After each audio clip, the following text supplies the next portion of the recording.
Well, folks, welcome to one more edition of Politics and Radam Egberto Will is the host. Thank you so kindly for being a part of the show. We're going to have a great show for you today. As usual, that's what we intend to have. E2247. Welcome aboard. A simple key lesson of the history of fascism is that racist lies led to the extreme political violence.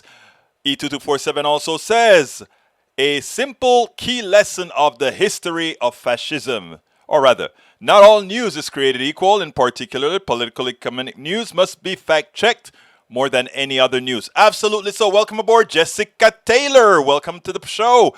Eric Hayes, welcome to the show, my brother. All right, what is the show going to be about today? I think I better go ahead and get that up onto the screen. The show today says as follows. Will these 9 right-wing Democrats tank Biden's agenda? No, they'll have to give in. Sedrick Keeler on schools, COVID, and dollars. I'm going to play that first because it's a 30-minute interview. So I'm going to go with that one first, and then we'll go ahead and proceed. How's everybody else doing, my friend? How is everybody else doing? Anyhow, let's go ahead and, several of you start my show by telling me what I need to say. And you know what? Since it's your show, that is exactly what I do. Michael Rudnin. By the way, Michael, thank you very much for your contribution. Made it in yesterday. It's going to do what we do best. Anyhow, thank you so kindly. Anyhow, Michael Rudnin says, vaccine mandates. Some Americans have such an authoritarian streak that they need to be told to do the right things or they'll never figure out what they need to do. Also, to my libertarian friends, know that those authoritarians outnumber us 3-1 in our country. Vaccine mandates are necessary and a toast for those who have long since figured out that protecting your community doesn't require government intervention. Let me see did I read that right? Also to my libertarian friends, know that those authoritarians outnumber us. Oh, really? I didn't know that. Okay.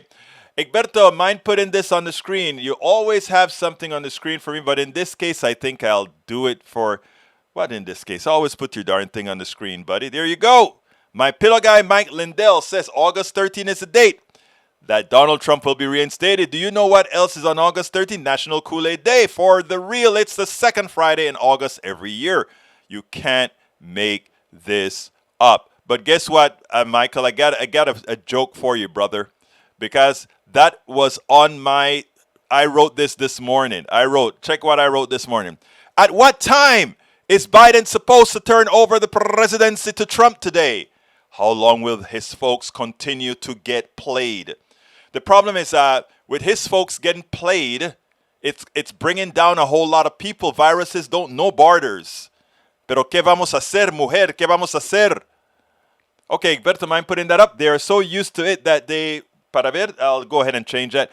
All right, what else we have from Rudnin? We should not be here. Y'all, parking garage field hospital set to open for COVID-19 patients. What happens when a state fails to vaccinate? Then the hospitalizations exceed the capacity. Absolutamente. The death rate goes up. 30-second video for the follow-up. Look at it, guys. It's in your feed. U.S. white population declines for the first time. 2020 census finds white population falls below 60%. Underscoring what's at stake, lawmakers begin drawing lines. Now this one's flat-out assumption on my part. Right-wing bubble probably already have racist panic attacks. Neoliberals cheer diversity as it improves their voter base. Progressives care more about quality of life than population count. But let me give a little message to my white brothers and sisters, okay? First of all, I love the idea of having a diverse salad, right? A whole lot of people mixed up, all kind of different flavors. I mean, that's what makes life exciting, That is what makes life exciting, that we don't all look the same. Somebody have a broad nose, a thick lip, a blue eye, a green eye, a dark eye, a brown eye, a black skin, a white skin, purple, all kind. I mean, I just think it's a morass of beauty, right? That's what I think. But don't worry for those who are getting scared, because we're going to be white for a long time, because there's a special thing nobody likes to talk about often, right? And it goes about Latinos. I am a Latino, but you know who else is a Latino or a Latina? Shakira. Okay? And it's interesting, right? Because the truth of the matter is a large percentage of Latinos, especially if they're coming from Argentina and Chile and Peru and parts of Colombia, they're coming over here. They're almost blue-eyed blondes, you know. So and guess what else happens? A lot of Latinos assimilate, and finally, when after a couple of generations, like Cruz did, like the guy in Florida, what's his name? One who drank the water, Cruz from Texas, and the Cuban from Florida. Eventually, when they fill out their census, they don't even put Latino; they just put white, because they are white. So as far as when people say, "Oh, the colorization of America, it's the browning of America," it's going to probably be over 50% for a very, very long time to be white, because so no fears, but not that it really matters, right? It really shouldn't matter. We love all this salad, man. We love it. We love it. I love all of my peeps, everybody. Anyhow, not all news is created equal. That's true. I read that one already. Oops, looks like premature removals from Saki and Biden taking troops out and leaving weapons all over the place. I think you sent me that one already, Eric. Eric. We need to get out of Afghanistan. We've been in there for too long. We shouldn't have been there in the first place. But we use all kind of foreign wars to build a military-industrial complex. We sing glory, glory, glory, hallelujah. We get our kids killed, and when they come back, we don't take care of them. We don't even want to give them health care. That's who we are as a people.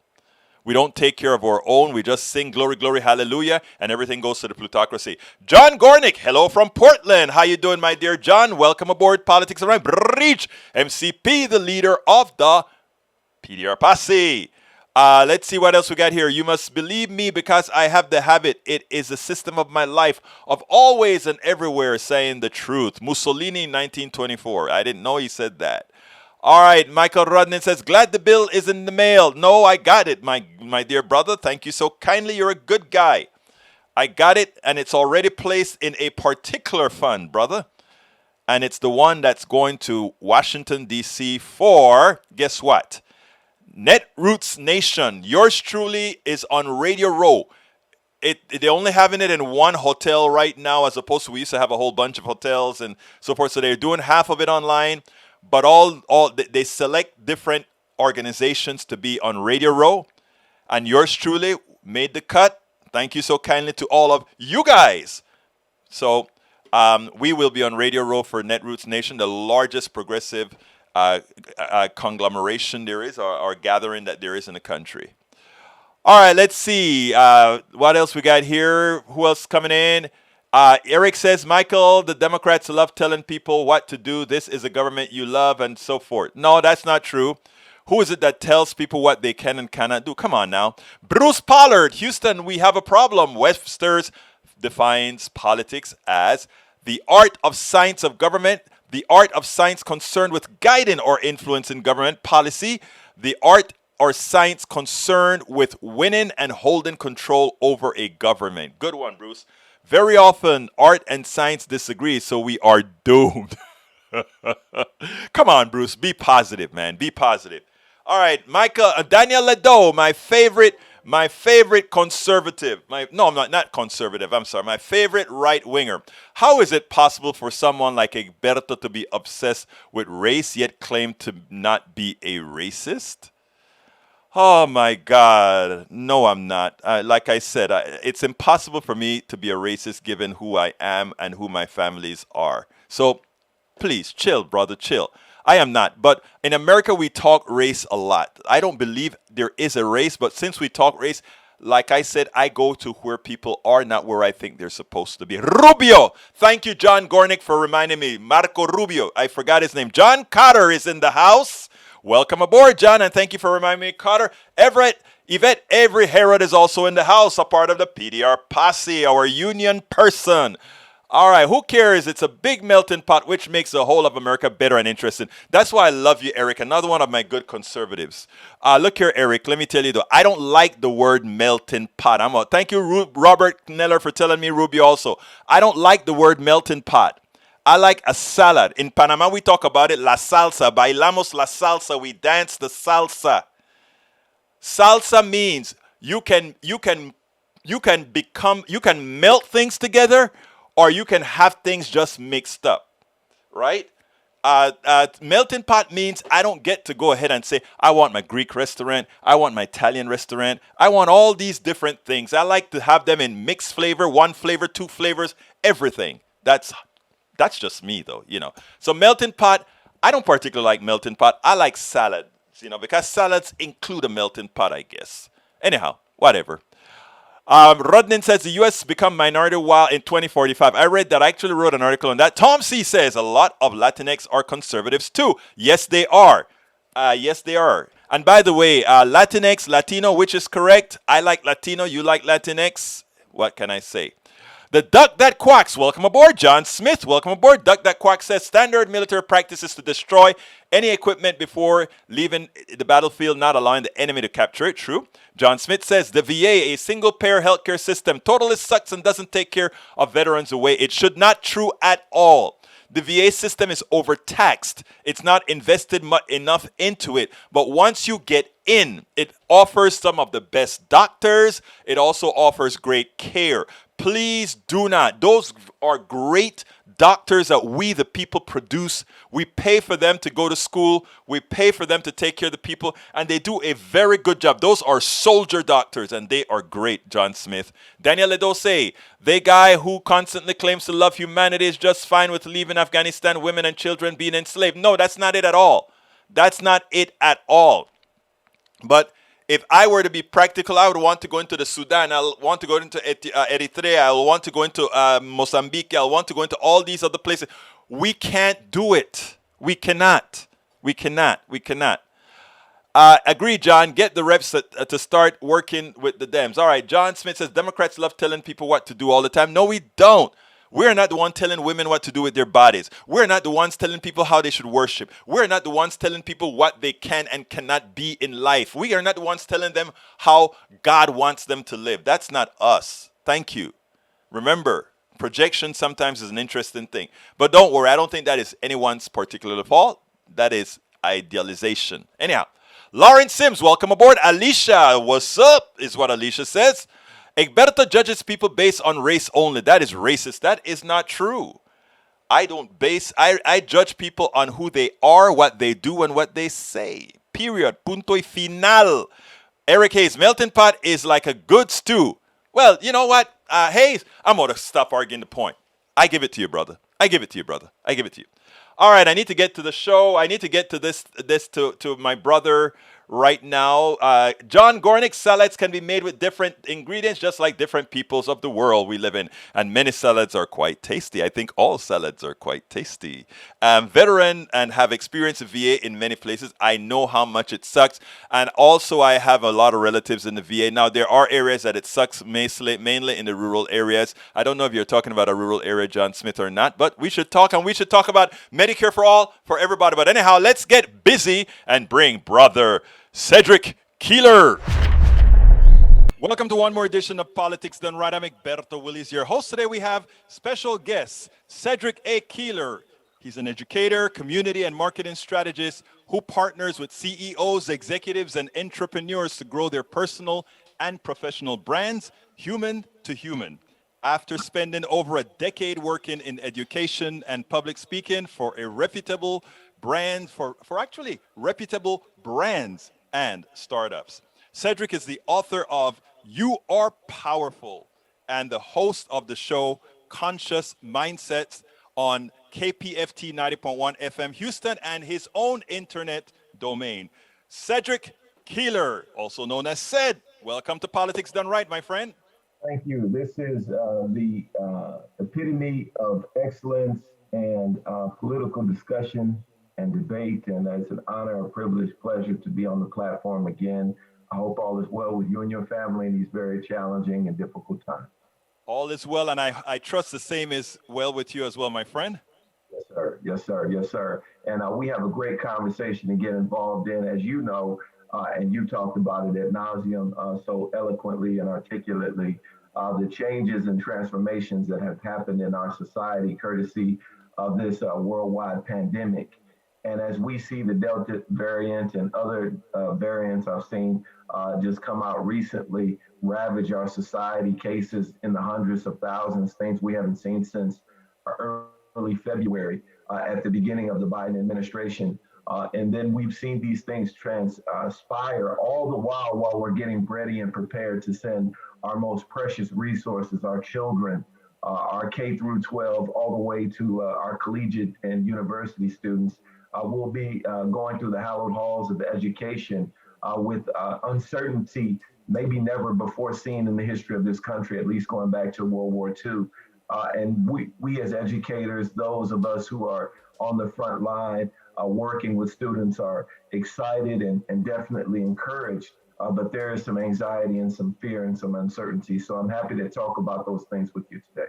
Well, look, I appreciate that. Let's get started with that straight up.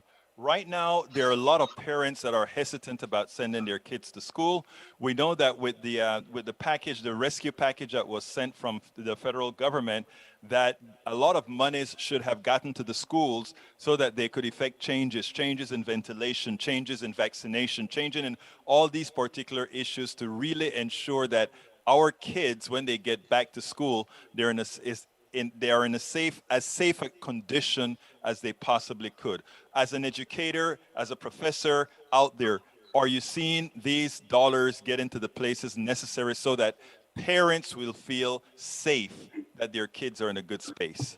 Well, at the beginning of, and that's a great question. I'll start off by saying that because I think it talks about something that is extremely important, especially for progressives to understand, is that while in March 2020 the CARES Act was implemented and some $30 billion in total was given to the educational systems here in this country, K through 12 receiving about 13.2 billion of that, and then of course higher education going somewhere in the area of 14 billion, and governors themselves of the states had at their discretionary disposal somewhere in the area of around $3 billion.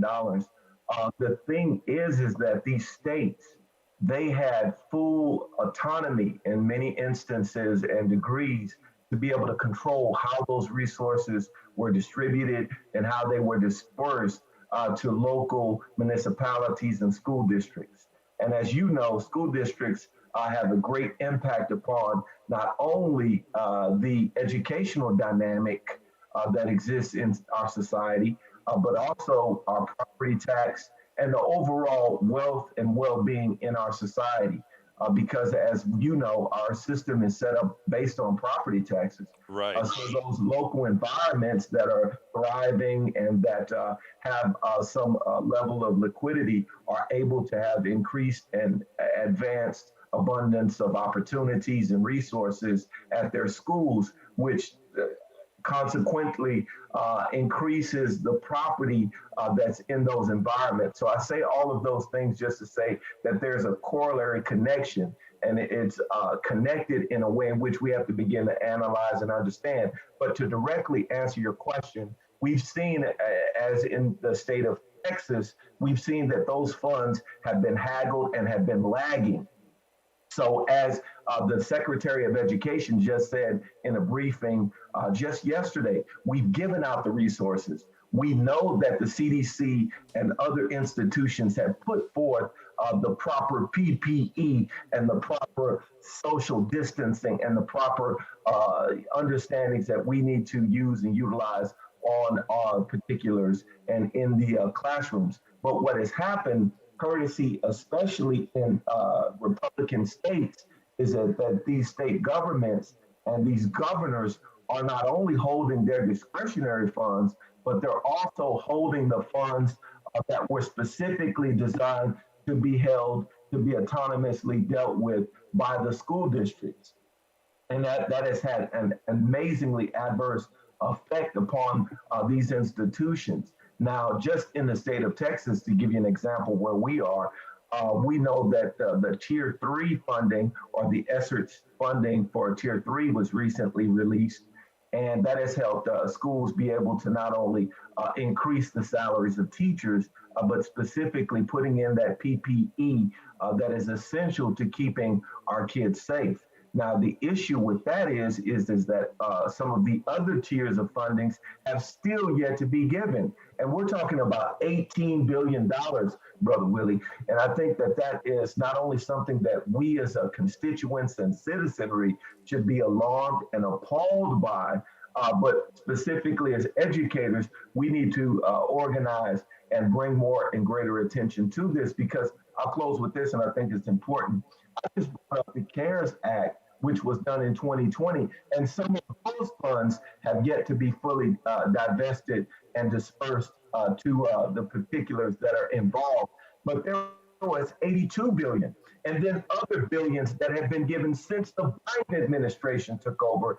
And in states like Texas, states like Mississippi, southern states in particular, Republican southern states, I might add, they're having an enormously difficult time in distributing and disseminating those funds. Now, to be fair, some Democratic states have had some issues, California being one in particular. But what we're seeing is there's not aspersions and there's not a sense of of ostracization and isolation amongst those Democratic states to be able to divvy out those funds. Where we're seeing that in the Republican states, and many are believing that that is politically driven. Now, that's one of the reasons that I wanted to talk to you because, as an educator, and now that school is starting, we have to be sure that not only are these monies dispersed, but that, yes, not only our kids are safe, our teachers are safe, and that the kids themselves don't return back to society to start that ball rolling again of reinfections and that sort of stuff. Because, again, the truth of the matter is, if you're teaching at a school with 3,000 students and these 3,000 students don't have masks as Texas is not saying they need right now, we are talking about creating a morass of virus, a circular link of viruses going around there. Now, what I understand that I think you're with HISD, Yes, sir. and if I recall, the superintendent of HISD intends to defy the governor and force masking in your schools. Am I correct? Yes, that has been the directive that he has expressed and said in press conferences as well. That based on the data, based on what health and safety professionals and experts and officials have said, that it would be in the best interest of not only HISD, which is the largest school district in Texas and the seventh largest, if I'm not mistaken, in the country, due to the large and dense population that we serve, and many of them being some of the most adverse conditioned and economically disadvantaged, which by and large have so many comorbidities and pre-existing conditions, which make them more susceptible not only to COVID-19, but also to fatalities with COVID-19. In the best interest of the constituents and the citizenry, as well as the students in particular, courtesy of the Delta variant, we know that now it's not only in younger people, but younger people are seeing more adverse conditions and even death. So we need to protect our young people. Millard House is the superintendent of HISD. He has decided to forego some of the mandates and some of the ill-advised expressions that our governor has made. Many people are saying that it will be in litigation. Many people are saying that even potential funding that we just talked about could be withheld from the school district by the state governor. That could be one of the possible consequences of he and others deciding to keep the mask mandate in play and in place. And I think it's important that I say this. We know that in HISD, 42% of the students throughout the duration of the year, talking about 2021, were remote learning. And 93% of the country went through remote learning. And one of those reasons as to why that occurred was to stop spread. But HISD, like numerous other school districts in and around this country, and specifically Texas, because Greg Abbott has said that funding would not only be restricted, it could be totally withheld if you did not go in turn or to have some in-person functionality upon your campus. So based on that, we know and understand that 100% of students could potentially be in these buildings. And you mentioned a high school having 3,000 students. Just imagine, just imagine with Texas being number 36 in terms of vaccinations, ranking some have said that only 44% of Texans have had at least one dose of vaccination. And I apologize because of the emotion, but how serious this is, I think it recalls and it needs for us to remember what we experienced in 2020 when we saw so many cases and we saw so much death. And just imagine having all of those students in that environment, many not being vaccinated, as I said, and many being exposed to, unfortunately, the Delta variant. So I don't want to put forth a dystopic view, but what the superintendent and I believe many other superintendents should and will do is to lean on the side of caution and listen to our healthcare officials and professionals who are saying that we do need to not only have masks in place, but we also need to look at remote learning and other things to protect our most precious resource, and that's our children. Absolutely. Now, it's interesting in the military, every general or every soldier, they are supposed to follow the instruction of their leader. They're subordinate to their leaders. However, there's an exception. If that order that's given is unlawful, I think when it comes to a governor's relationship with a superintendent or whatever, he is ultimately responsible for the life of the students. And if the government gives an edict that ultimately will get some of the people who depend on him killed, I would consider that an unlawful order. And I hope that is sort of the rationale that they'll use in court to defend it. I will not be a part of killing those that I'm responsible for. Your thoughts on that? I think that this is one of the most important questions of not only our generation, but could potentially have greater effects upon the continuation of our nation. And I don't want to be hyperbolic, but what we are facing right now is of epic proportions. We know that the Delta variant is more aggressive, it's more contagious, and we have seen a lag in vaccinations, even though over the course of this particular week, we saw some days having over 800,000, and even in Texas, we saw an uptick of vaccinations. But that's still not going to stop the promulgation of this virus. Mitigation things are going to have to be put in place. And I just want to let your listeners and audience know this is that the TEA has said that if cases incur in school districts, then schools do not have to notify parents that there has been an outbreak, that there has been a spread. So TEA is taking measures that many are scratching their heads, not only in the health and safety profession and industry, but also very educators and just simpletons are saying, what in the world is going on? This doesn't make sense.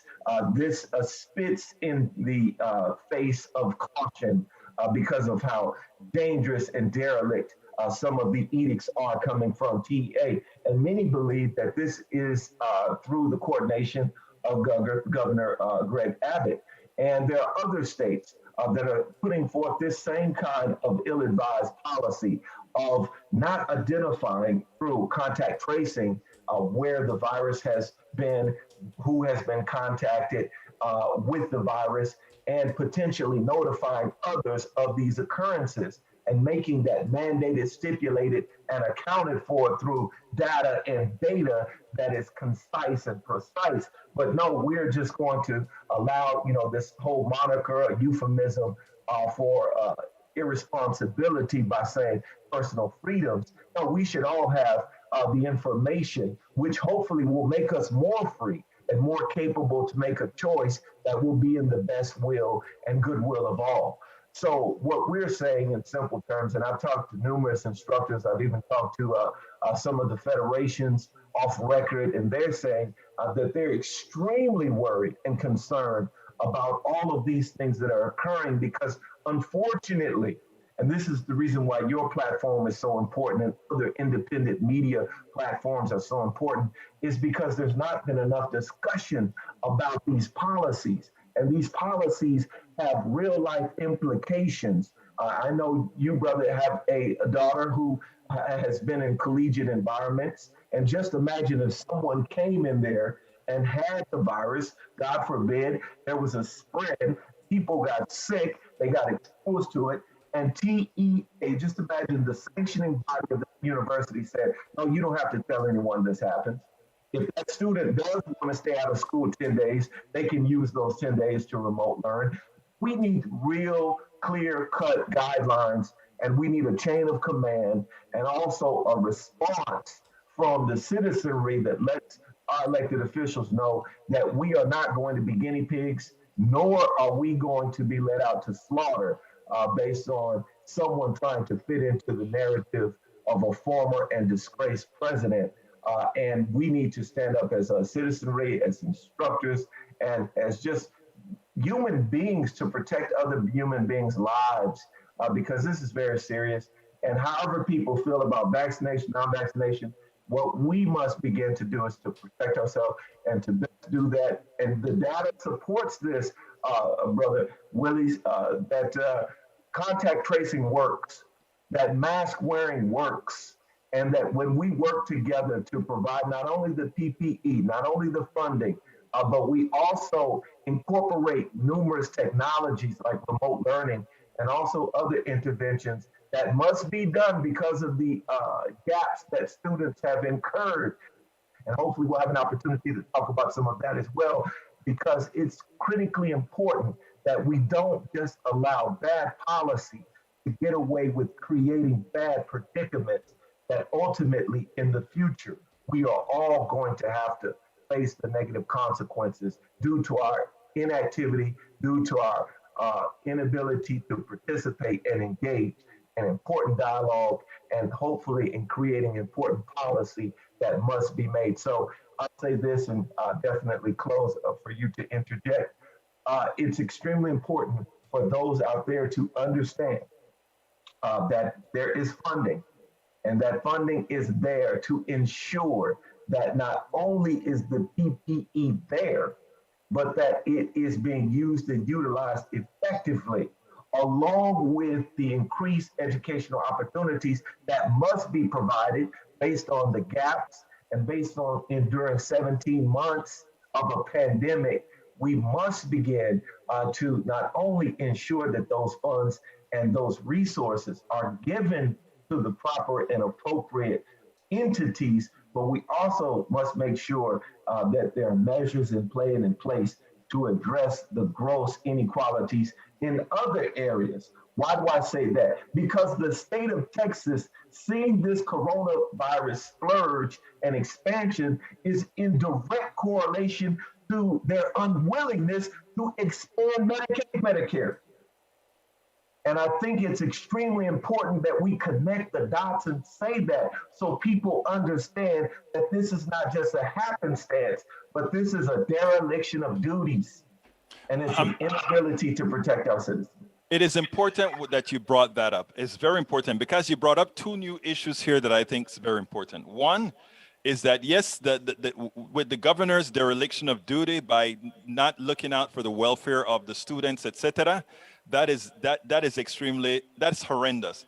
But that dereliction of duty is going to further hurt the people that those who would get infected in school take home, and then at the same time we refuse to accept the Medicaid expansion to the Affordable Care Act that would actually help those who are infected or got infected due to the dereliction of the person who is also denying them health care. It's amazing. It's almost like the person is putting a death wish on a particular segment of society. Wow. And you say that, and I think that the data not only speaks to that, because even during the pandemic, just when we look at something as simple as what you and I, and pretty much most of the listeners who are viewing this using broadband, we found that in Black and Brown communities specifically, 1 in 7 in some areas in this particular state, and I'm talking about this state because it could be a representative of other Right. Republicans primarily that lack the ability to spread funds that they were given by the federal government. These funds were put in place for infrastructure, and we're having an infrastructure debate right now in our hallowed halls of Congress. And many of our Republican patriots are not understanding the responsibility that they have to ensure that that broadband exists because 1 in 7, and in some areas, 3 in 5 Black and brown people said they did not have broadband.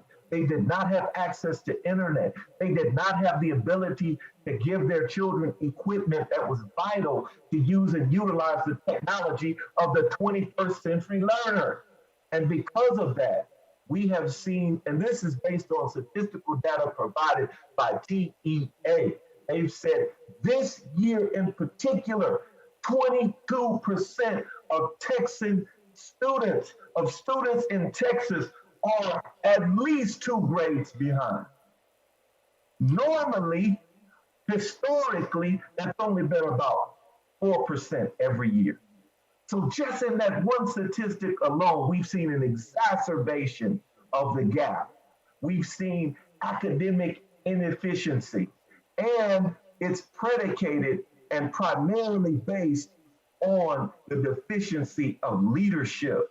That's why this midterm election, that's why, regardless of how people feel about it, we must understand why quorum had to be broken because these restrictive laws not only limit people's ability to express their rights, but it also tailors and it also curates a sense of disenfranchisement, which indelibly and unfortunately bleeds into the policies. And You know, these policies create these predicaments, which unfortunately adversely affect those most vulnerable communities.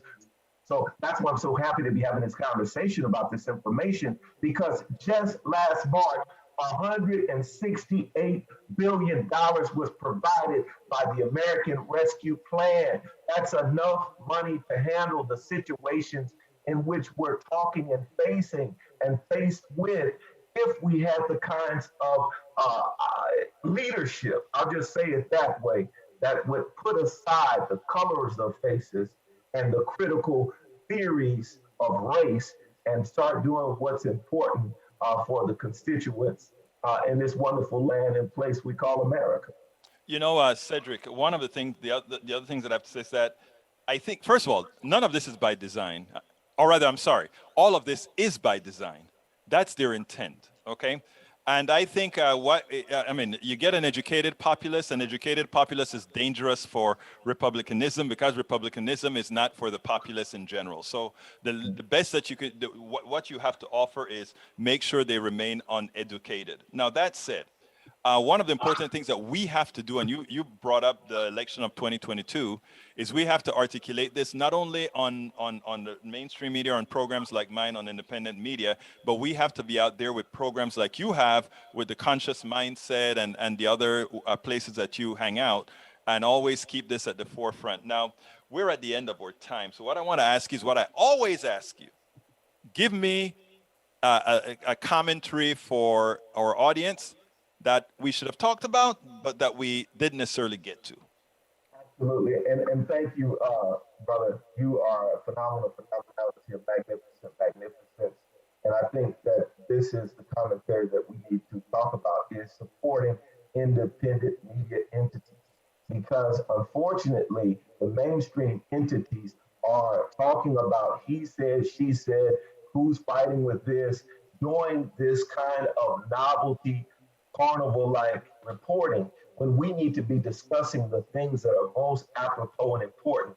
For example, the pharmaceutical industries were given billions, if not trillions of dollars of taxpayer money to create an entity that would hopefully begin to rectify a situation that has exacerbated through a worldwide pandemic and epidemic.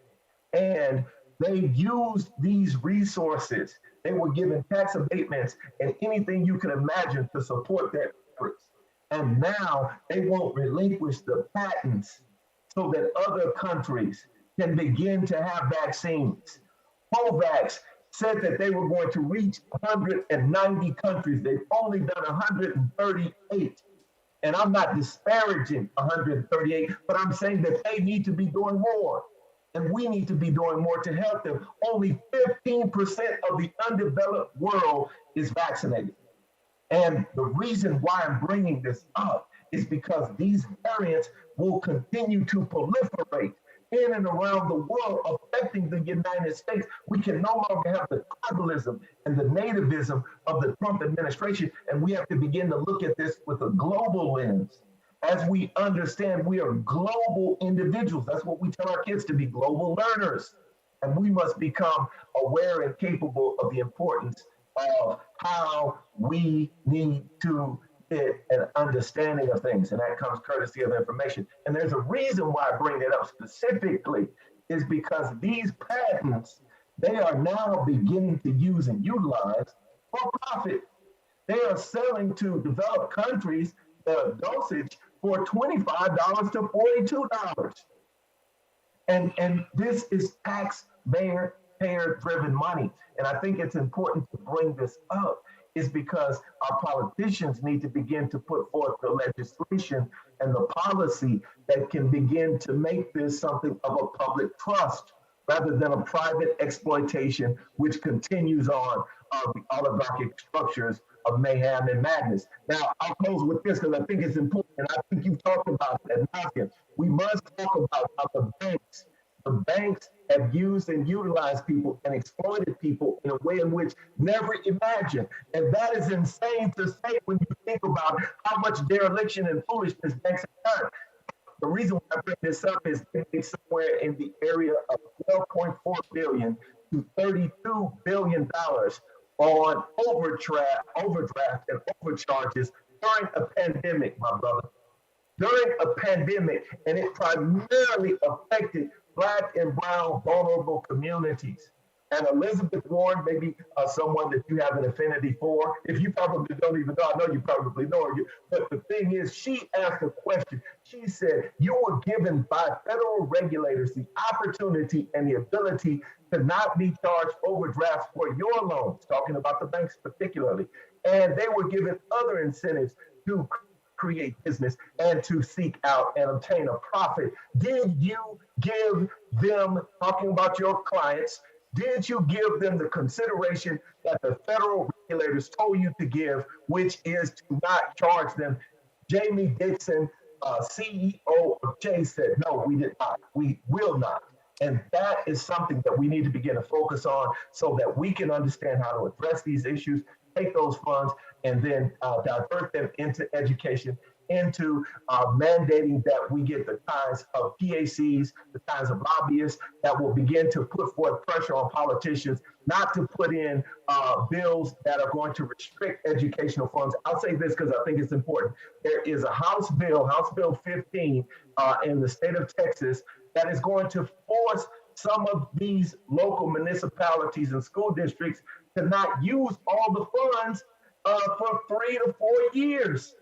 They're going to be stipulated. So when people go to the ballot box in midterms, or they go in 2024, they're going to say, the Biden administration didn't do anything. Those so-called progressive Democrats didn't do anything, when it was the ploys and the machinations of Republican strategists and politicians and derelicts that totally created a false narrative, which will lead to them coming back in power and totally putting in the oligarchic structures that we are disdaining from. And that's why we are here, and that's why we tell the story. And that last comment there is important for people to know. Our own government is trying to hold back monies to give the implication that the progressivism is not working. Sedrick Keeler, author of You Are Powerful and the host of the show Conscious Mindset. Thank you so kindly for having been on Politics Done Right.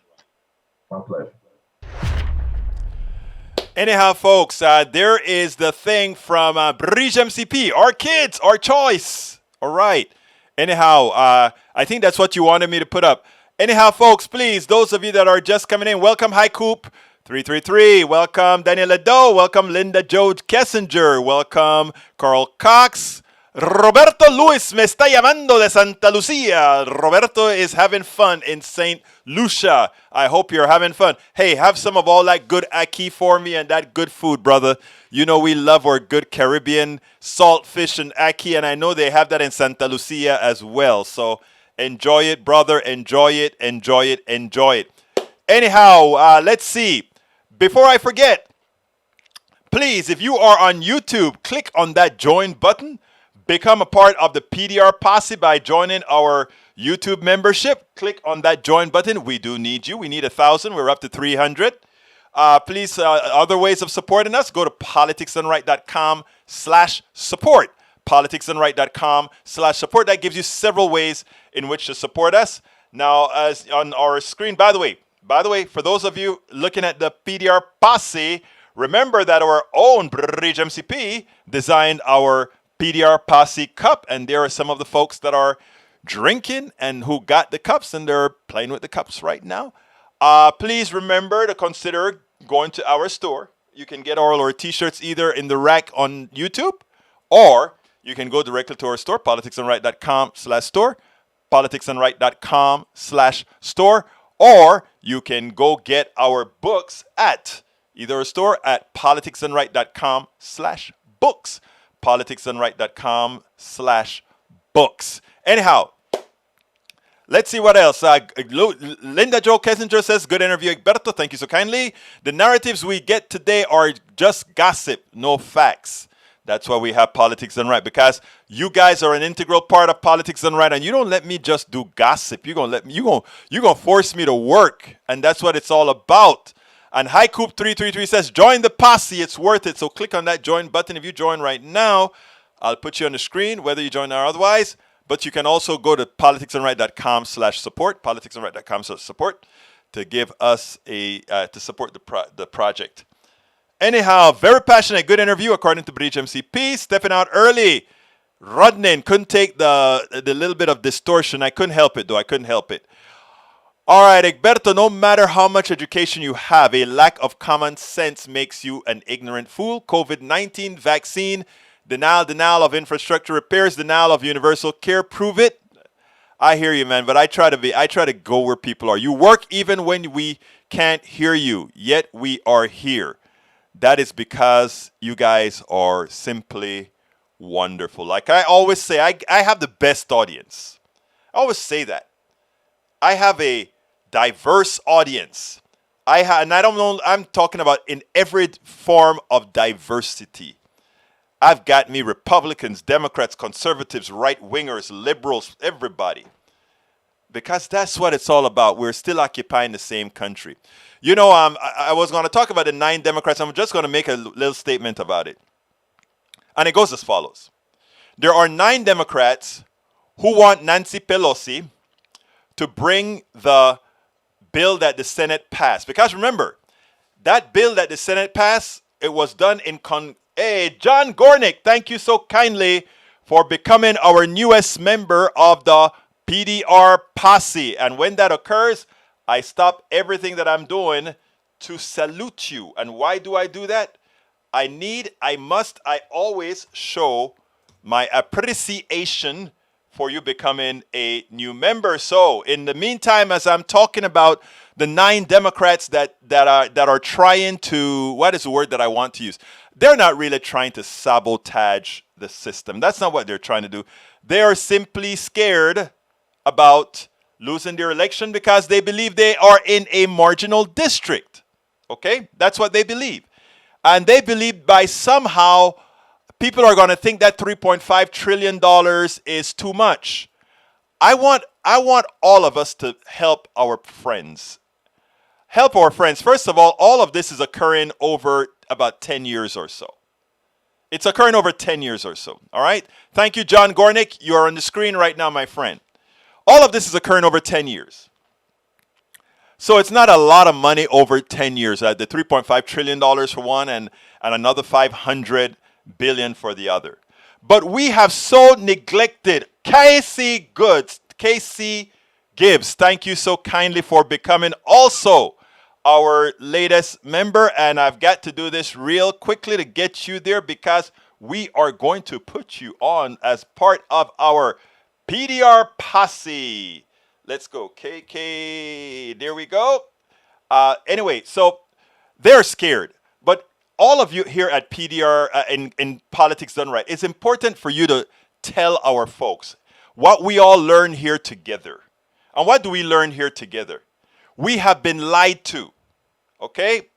We have been lied to. There is a lot of money just going all in the wrong places. And the difference between the infrastructure bill that we're talking about, the 3.5 trillion, is that the $3.5 trillion bill is actually going to be paid for. So it's not going to be inflationary in any form whatsoever. There you go, KC Gibbs. Thank you so kindly for being a new member of the PDR posse. Anybody else wants to get on the screen? I have real estate to put on the screen, and I will I will cover my entire damn face as well. Anyhow, so remember, it's going to be paid for. And who's going to pay for it? People always say the rich doesn't have enough to pay for it. They never have enough.